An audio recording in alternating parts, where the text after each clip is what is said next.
Hello everyone. आज का हमारा टॉपिक है जो रिसर्च में जो ये टॉपिक दिए गए हैं। जैसे हम अगर अपने जो वो पोस्ट ग्रेजुएशन में सिलेबस की बात करें रिसर्च की, तो ये हमारा सिलेबस है रिसर्च का। तो इसमें से एंट्रेंस एग्ज़ाम हम जो भी देंगे कि कौन सा टॉपिक इम्पॉर्टेंट है वो हम इस वीडियो में डिस्कस करने वाले हैं।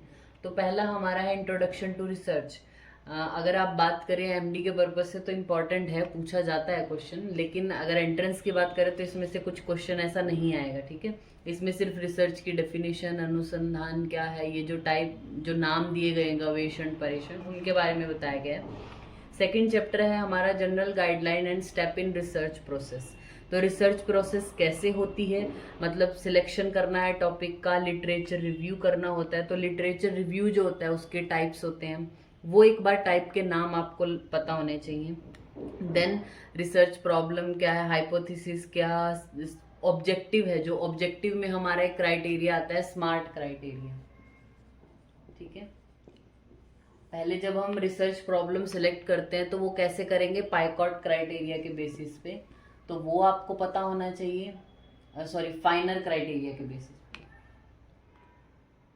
फाइनर क्राइटेरिया के बेसिस पे आपको जो है वो रिसर्च प्रॉब्लम सेलेक्ट करना है। देन ऑब्जेक्टिव जो होंगे उसमें स्मार्ट क्राइटेरिया आएगा। इसकी जो डिटेल्स है वो हम बाकी वीडियोस में पढ़ेंगे, बस ये क्राइटेरिया है जो आपको पता होने चाहिए। एक पाइकॉट क्राइटेरिया होता है, उसका पता होना चाहिए। देन उसके बाद इसमें रिसर्च डिज़ाइन जो है वो बहुत शॉर्ट में दिया है कि ऑब्जर्वेशनल क्या होते हैं, डिस्क्रिप्टिव क्या, एनालिटिकल क्या, क्लिनिकल क्या, क्वालिटेटिव क्वांटिटेटिव। तो आप उसको वहाँ से भी पढ़ सकते हैं और आगे भी बहुत जगह उनके टाइप्स आते रहेंगे। देन इसमें जो है वो सैम्पल डिज़ाइन के बारे में बात किया गया, और सैम्पल जो है वो सैम्पलिंग कैसे की जाती है वो एक इम्पॉर्टेंट टॉपिक है जो यहाँ पे कवर हो जाता है। सैम्पलिंग के टाइप्स क्या होते हैं, मतलब नॉन रैंडम है, रैंडम है, तो रैंडम के कितने टाइप, नॉन रैंडम के कितने टाइप, वो आपको सारे पता होने चाहिए। और उनको और किस किस नाम से जाना जाता है, ये वाला टॉपिक इसमें इम्पॉर्टेंट है। फिर जो है वो हम डेटा एनालाइज करते हैं, उसके लिए कुछ हमारे सॉफ्टवेयर है, उनके नाम, उनकी फुल फॉर्म, जैसे SPSS है, SASS है, तो उनकी फुल फॉर्म वो स्टैट में भी आएगा और यहाँ पे भी हो जाता है कवर।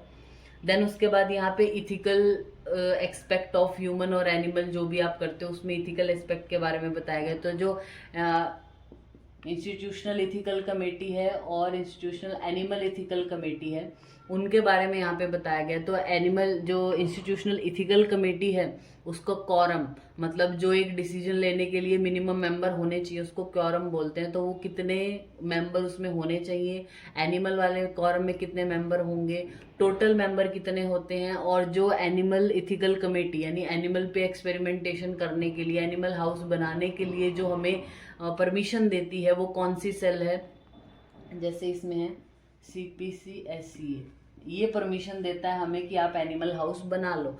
फिर जब एनिमल हाउस जिस भी इंस्टीट्यूशन के अंडर हो जाएगा तो वहाँ पे उसकी इंस्टीट्यूशनल एनिमल इथिकल कमेटी बनती है। तो इसकी फुल फॉर्म क्या है, इनकी फुल फॉर्म क्या, ये क्राइटेरिया आपको पढ़ लेना है उसमें से। देन उसके बाद हमारा थर्ड टॉपिक है रिसर्च प्रपोजल।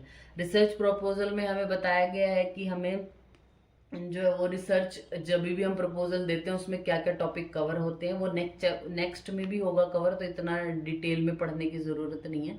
फिर EMR जो आयुष स्कीम है, EMR की क्या फुल फॉर्म है, और प्लस में उसका जो एनेक्सर 4 है उसमें बताया गया टॉक्सिसिटी टेस्ट के बारे में, एक्यूट टॉक्सिसिटी, क्रॉनिक टॉक्सिसिटी। तो कितने एनिमल एक्यूट टॉक्सिसिटी में मिनिमम होने चाहिए और कितने क्रॉनिक में होने चाहिए, वो आपको एक बार थोड़ा देख लेना है।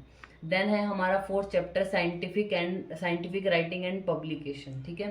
तो इसमें गाइडलाइंस बताई गई है कि जब भी आप पब्लिश करते हो कोई चीज़ तो किस क्राइटेरिया को फॉलो करता है। तो इसमें से बहुत इंपॉर्टेंट एक है इमरैड फॉर्मेट हमारा। इमरैड की फुल फॉर्म क्या है वो आपको पता होना चाहिए। फिर उसमें है हमारी कॉन्सॉर्ट गाइडलाइन। कॉन्सॉर्ट गाइडलाइन मतलब consolidated standard of reporting trials.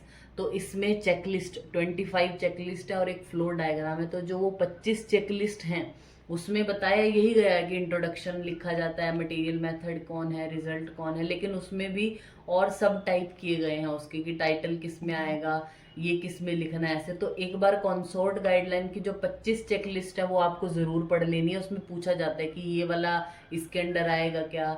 अगर आप बात करें जनरल लाइबिलिटी की कि एक्सटर्नल वैलिडिटी की या फिर इनकी, तो वो पूछा जाता है कि वो किसके अंडर आएगा, डिस्कशन के अंदर, रिजल्ट के अंडर या किसी के अंडर। तो वहाँ पे वो जो 25 चेकलिस्ट है वो आपको एक बार पढ़ लेनी है किसके अंडर क्या आएगा। देन है हमारा इसमें से रेफरेंसिंग जो स्टाइल है, बिब्लियोग्राफी किसको बोलते हैं, रेफरेंस किसको बोलते हैं, साइटेशन किसको बोलते हैं। रेफरेंसिंग के जो दो स्टाइल हैं हमारे, जो हार्वर्ड मेथड है और जो वेनक्योर रेफरेंस स्टाइल है, उनके और दूसरे क्या क्या नाम है वो आपको एग्जैक्ट पता होने चाहिए, ठीक है, ये इंपॉर्टेंट है। देन है हमारा क्लासिकल मेथड, इसमें से क्लासिकल मेथड ऑफ रिसर्च, इसमें से कुछ नहीं पूछा जाता है। देन है comparison between method of research, पंचावय वाक्य, वो आपको पता ही है, नाम आप देख सकते हैं। Then different field of research in Ayurveda, तो उसमें पंच महाभूत, त्रिदोष, गुण, रस, वीर्य, विपाक, इनके बारे में बताया गया। तो क्वेश्चन जो हम एग्जाम मतलब कॉम्पिटिटिव एग्जाम की बात करते हैं तो नहीं पूछा जाता उसमें से। देन है हमारा लिटरेरी रिसर्च। लिटरेरी रिसर्च में जो है वो मैन्युस्क्रिप्ट, कितने साल बाद किसी भी डॉक्यूमेंट को मैन्युस्क्रिप्ट कहा जाएगा। मैन्युस्क्रिप्ट से रिलेटेड और मतलब उसकी स्क्रिप्ट्स जो होती हैं वो दो तरीके की हैं, ठीक है, ब्राह्मी और खरोष्ट्री। तो उसके मटेरियल किन पे लिखा जाता है वो एक बार आप थोड़ा देख सकते हैं, इतना ज़्यादा नहीं पूछा जाता है। लेकिन इसमें ही टॉपिक है डेटा माइनिंग का हमारा।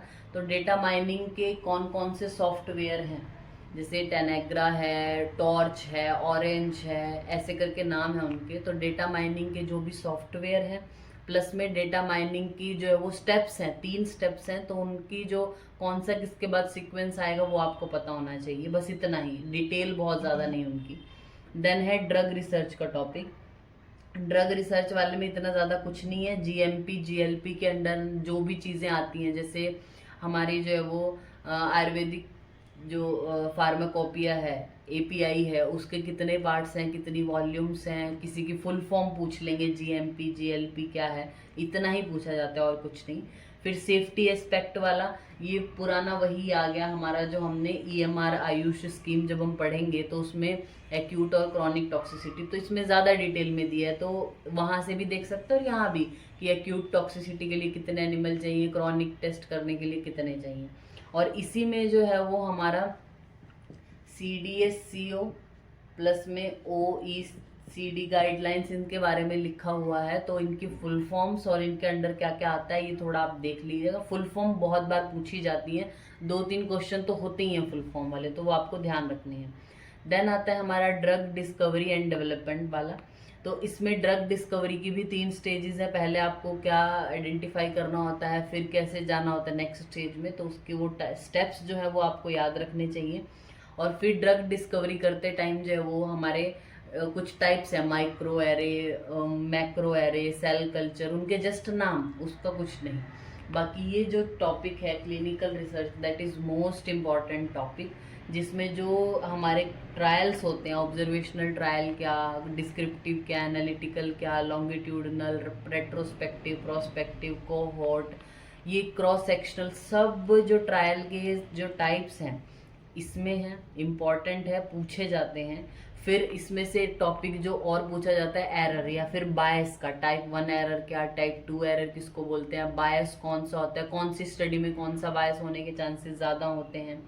फिर सर्वे क्या होता है, सर्वे के लिए जो है वो मेथड्स कौन कौन से हैं, क्वेश्चंस किस तरीके के होते हैं, मतलब ओपन एंडेड क्वेश्चन क्या, क्लोज एंडेड क्वेश्चन क्या। आपको ऐसा क्वेश्चन देंगे कि एक जो एग्जामिनर है या फिर जो सर्वे जो कर रहा है वो आपसे क्वेश्चन पूछ रहा है और उसमें एक क्वेश्चन में दूसरा क्वेश्चन आ जा रहा है, तो किस टाइप की क्वेश्चनिंग है, या फिर आपको ऑप्शन दे रहा है कि येस नो में आपको जवाब देना, तो ये किस तरीके का क्वेश्चन है, तो वो सब सर्वे में आएगा। तो वो आपको, ये चैप्टर बहुत इंपॉर्टेंट है, मतलब 10-12 क्वेश्चन, ये इससे भी ज़्यादा कह लूँ तो इस टॉपिक से आते ही आते हैं, ठीक है।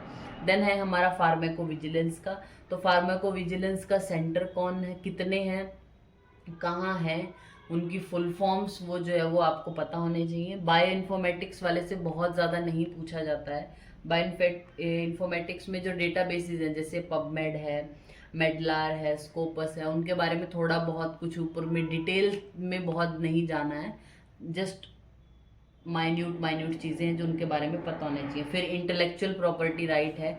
इंटेलेक्चुअल प्रॉपर्टी राइट जो है वो मेन क्या क्या इंक्लूड करता है, मतलब इसमें जो आपके पेटेंट्स हैं वो भी आएंगे, जो ट्रेडमार्क्स हैं वो भी आएंगे, इस तरीके की क्या क्या चीज़ें इंक्लूड होती हैं।